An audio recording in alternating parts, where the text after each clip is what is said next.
Merhaba. Alman tarihinin en karanlık bölümüne ve İkinci Dünya Savaşı'nın acı gerçeklerine ışık tutmak amacıyla hazırladığımız ve toplam 16 bölümden oluşan belgeselimizin 3. bölümünde tekrar birlikteyiz.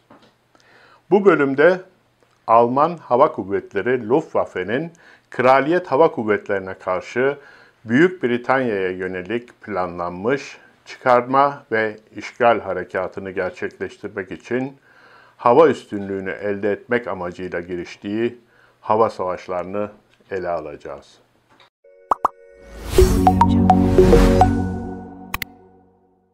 Cepheden dönen askerler coşkuyla karşılanıyordu. Baden eyaletinin Bruchsal kentinde halk, kentte konuşlanmış olan bir bisikletli birliği sevgi dolu karşılıyor ve Amerikalı bir gözlemci de bunu şöyle not ediyordu. Böylesine sınırsız bir coşkuya ilk kez tanık oluyorum. Almanlar kendiliğinden oluşan bir sevinçle gülüyor ve ağlıyorlardı. Böyle bir karşılama ne daha önce ne de daha sonra bir daha yaşanmadı. Nüfusun büyük bir çoğunluğunun bakış açısına göre Fransa teslim olduktan sonra Hitler'in her zaman çabaladığı İngiltere ile bir anlaşmaya varılması artık imkansız değildi. Kavgam kitabında dünyanın nasıl paylaşılacağını hayal ettiği okunabilirdi. Ve 19 Temmuz 1940'daki muhteşem barış teklifi belki de bu açıdan ciddiydi.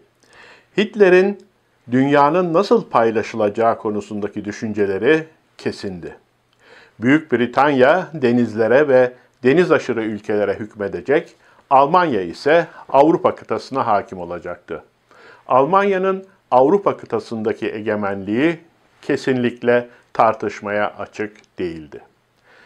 Bence halkın büyük bir çoğunluğu da savaşın bu şekilde bitmesini istiyordu ve subaylar arasında da bu tür bir eğilim ağır basıyordu. Almanların teklifi Başbakan Churchill tarafından kesin bir ret cevabıyla karşılandı.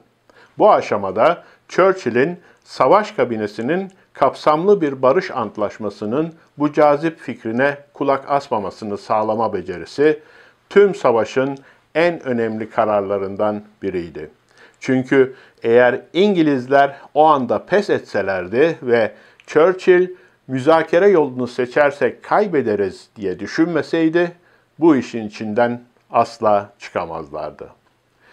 Churchill o andan itibaren tam bir direniş ve savaşı sonuna kadar götürmek için koşulsuz bir kararlılık olması gerektiğinden %100 emindi. Ancak İngilizlerin bu noktada hayatta kalmak ve mümkün olduğu kadar deniz yollarını kontrol altında tutmak dışında büyük bir stratejik planı yoktu. Çünkü Britanya hem malzeme hem de ikmal açısından imparatorluğun deniz aşırı topraklarına bağımlıydı. Ayrıca elbette deniz aşırı savaşan askerlerin neredeyse tamamı ya da en azından büyük bir kısmı sömürge ülkelerin vatandaşlarından oluşuyordu. Bu nedenle imparatorluğun ikmal yollarını korumak hayati bir önem taşıyordu. İngiltere, Wehrmacht'ın işgalini bekliyordu ve bu nedenle İngiliz anavatan muhafızları da düşmana karşı kendilerini silahlandırıyordu.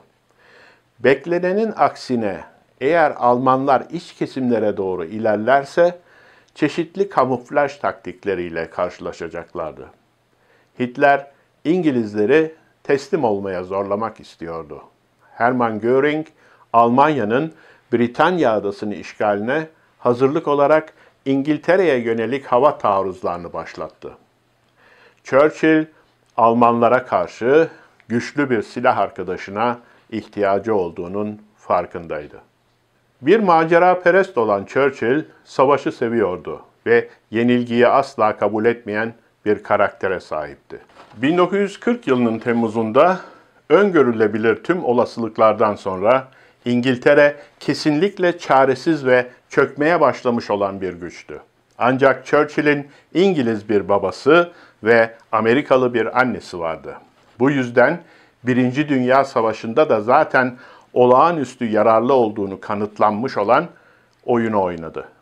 Dönemin en büyük finansal ve üretim gücü olan uçsuz bucaksız Amerika kıtasını nasıl olur da yanımıza çekebilir ve savaşa sürükleyebiliriz diye düşünüyordu.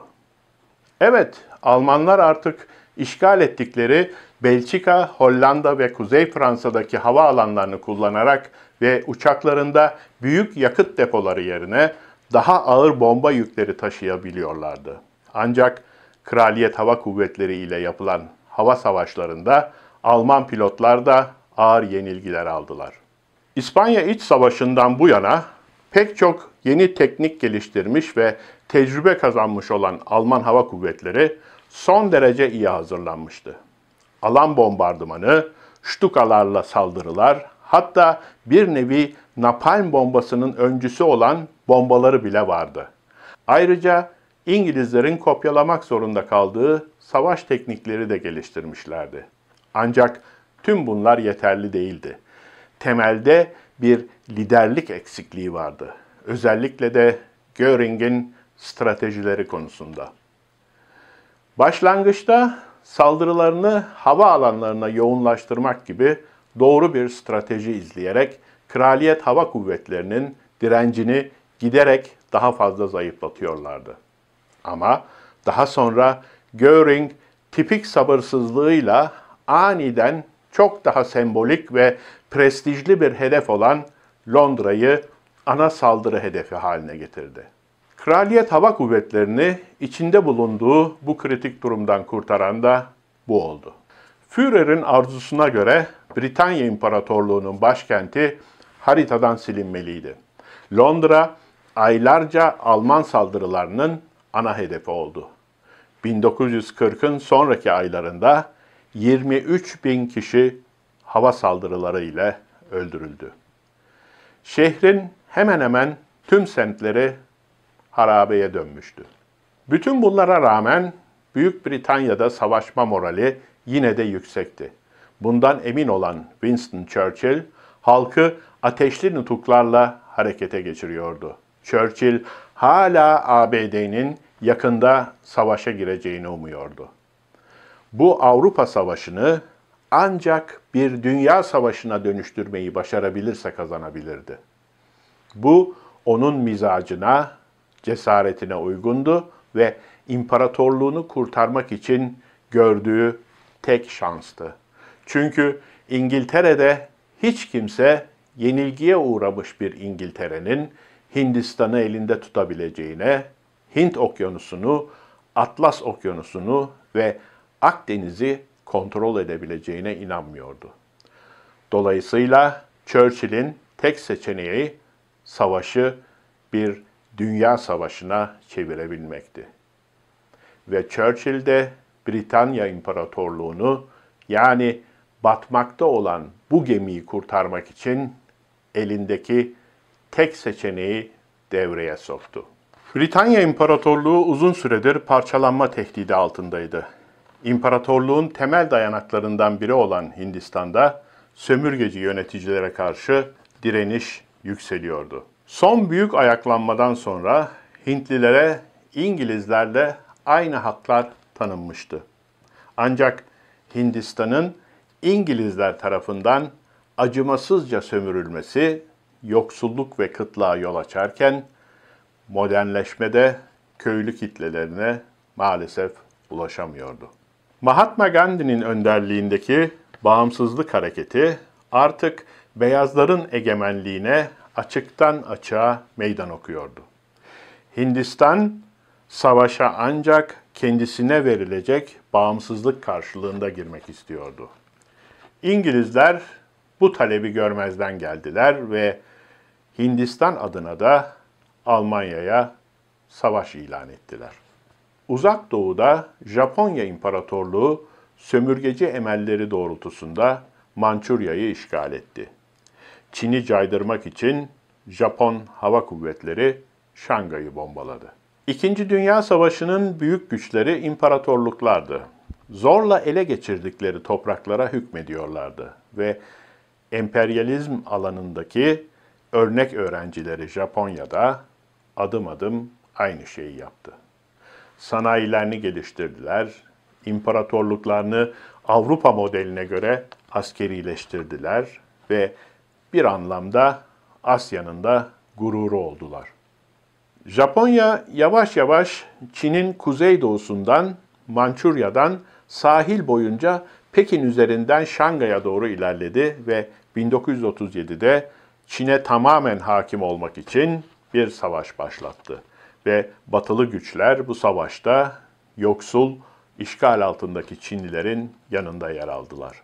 Ama Japonları durdurmanın bir yolunu bulamadılar. Japonya tüm Çin'i kontrolü altına almak için harekete geçti.